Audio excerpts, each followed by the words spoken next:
욥이여, 이것을 듣고 가만히 서서 하나님의 오묘한 일을 깨달으라.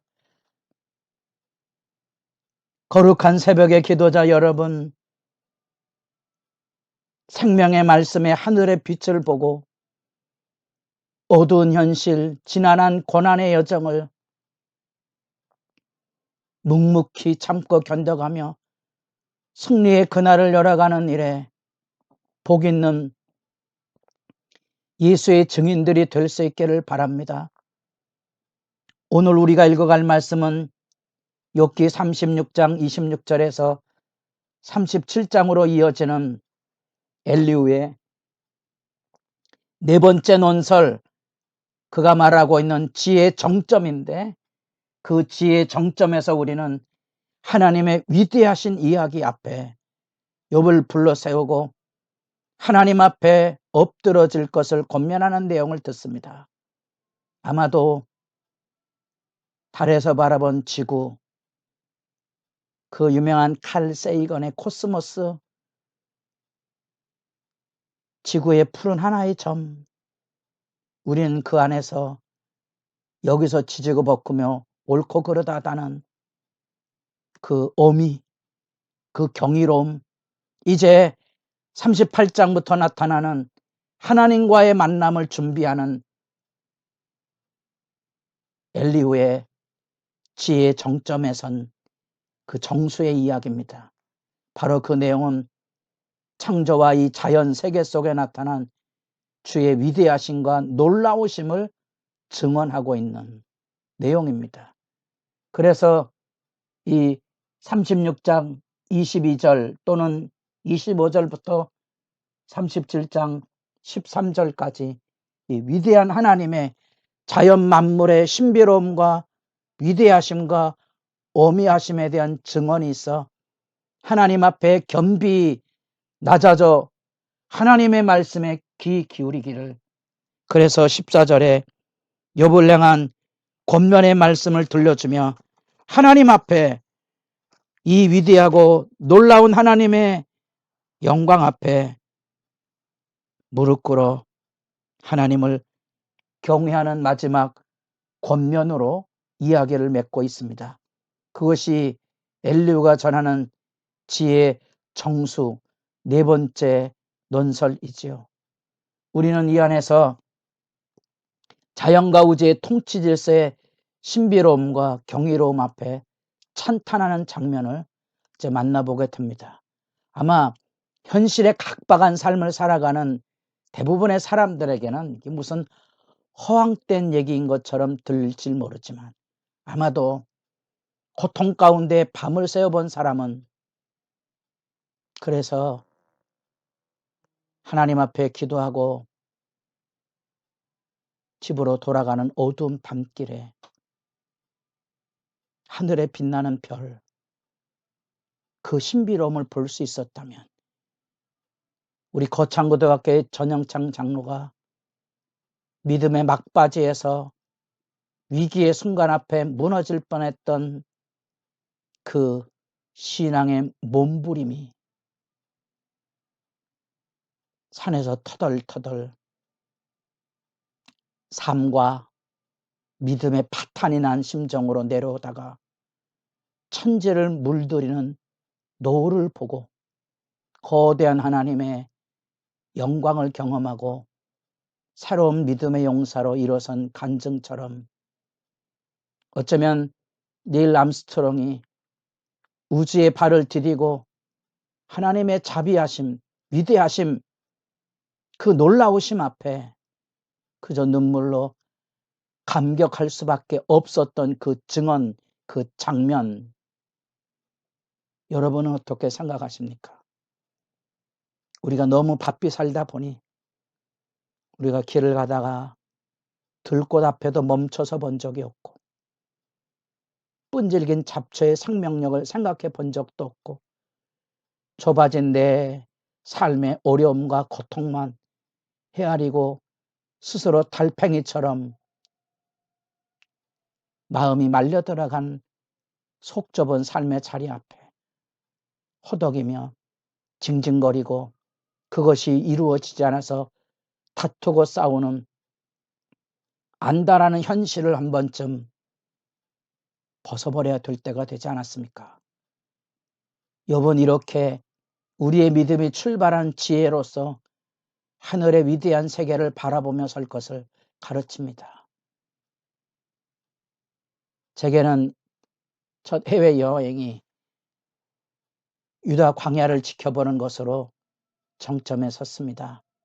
그때 황량한 바람이 몰아치는 유대 광야를 바라보며 마치 천지 만물을 움직이고 계시는 하나님의 위대하심을 느껴본 적이 있습니다. 여러분은 어느 삶의 자리 안에 자연 만물 앞에, 물론 경험상 때로는 내가 수렁에 빠졌을 때 나의 손을 잡아주었던, 나를 위로했던 말 한마디, 나에게 삶의 희망을 줬던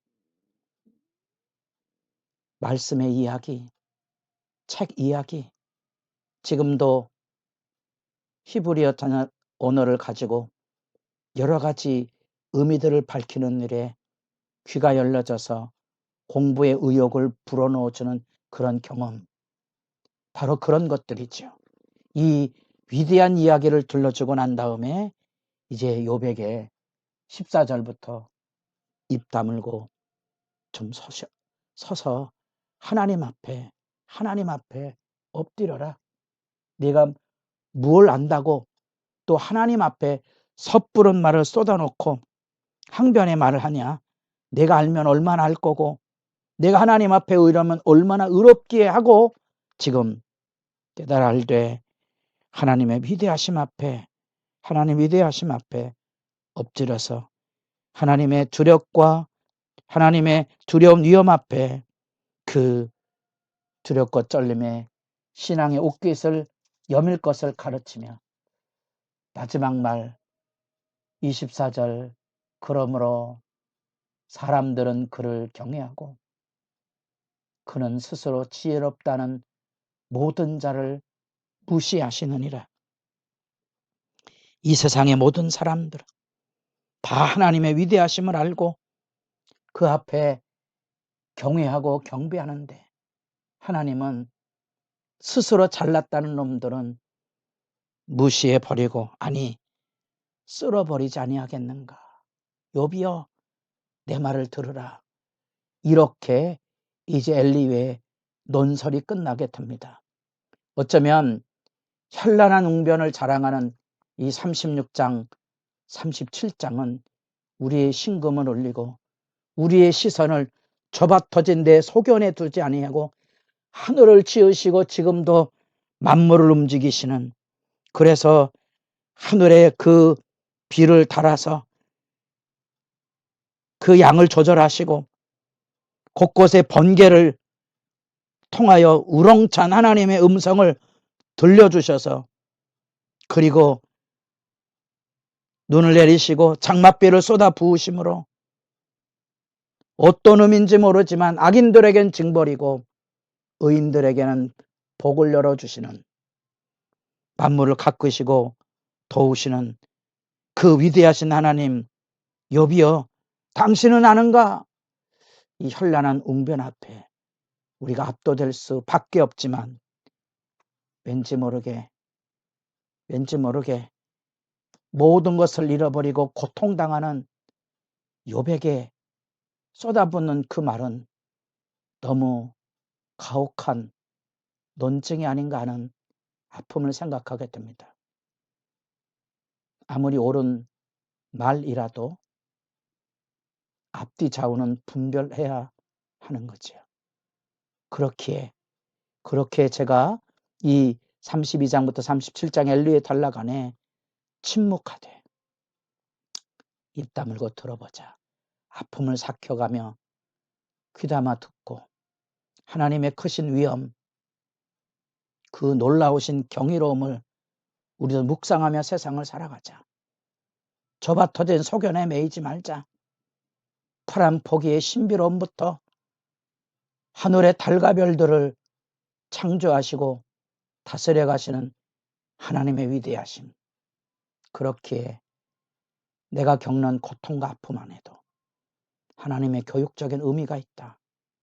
그것을 통하여 나를 절제케 하고 악으로 충동으로 무너지지 않도록 나를 다듬으시는 교육적인 연단의 의미로서의 희망을 다시 되새겨보고, 우리는 욥기 3장부터 지금 37장까지 긴 내용, 친구들과의 씨름, 넋두리, 그리고 엘리의 이야기까지, 여기 지혜를 향하여 찾아가는 치열한 논쟁, 오늘날 개인도 마찬가지지만 교회도 하나님의 진리를 찾아가는 치열한 논쟁 없음,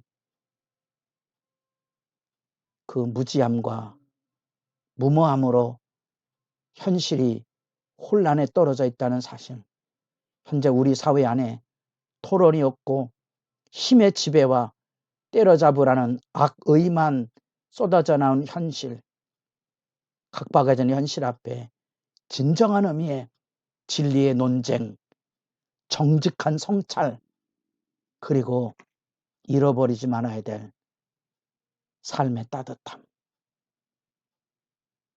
고통에 아우서치는 사람을 안아줄 수 있는 여유, 여러분의 기도가 깊어져 가기를 바랍니다.